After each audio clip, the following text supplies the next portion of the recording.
Everyone, good morning. এতিয়া মই আছোঁ আমাৰ ফুলনি বাৰীখনত। ময়ো কিছুমান ৰুইছোঁ, ইয়াত মায়েও ৰুইছে, আপোনালোকক দেখুৱাম বুলি ভাবিলোঁ। আৰু ৰাতি বৰষুণ দিলে হা, এইজোপা প্ৰথমতে লাকি বেম্বো, আৰু এয়া আছে বগা অপৰাজিতা। এয়া অশোক ফুল হয়, খালি এইটো অকণমান সৰু জাতটো হয়, খালি পূৰা জংঘল হৈ গৈছে। এয়া ৰেইন লিলি, এজোপা আমাৰ তুলসী,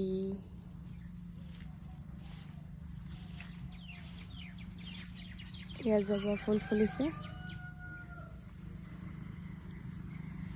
এজোপা গোলাপ এতিয়া সৰু সৰু হৈছে, কিন্তু এনেই বহুত ডাঙৰ হয়। এজোপা হৈছে আকৌ অৰেঞ্জ কালাৰ অশোক ফুল, বহুত ধুনীয়া লাগে। এজোপা ফুলেই হয়, খালি এতিয়া ভালকৈ ইমান ফুলা নাই। এয়া এপ্ৰিল ফুল,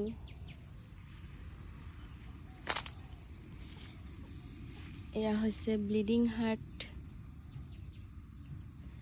এজোপা অশোক হয়, এজোপা আকৌ পিংক কালাৰ। অলপ দিনৰ আগলৈকে ফুলিয়ে আছিলে, এতিয়া এনেকৈ মৰহি গ'ল।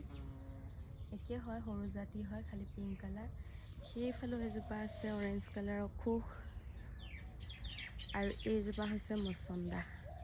কলম কৰিবলৈ আছে, বহুত ডাঙৰ হৈ গ'ল, এতিয়া অলপ এপাহ দুপাহে ফুলি আছে।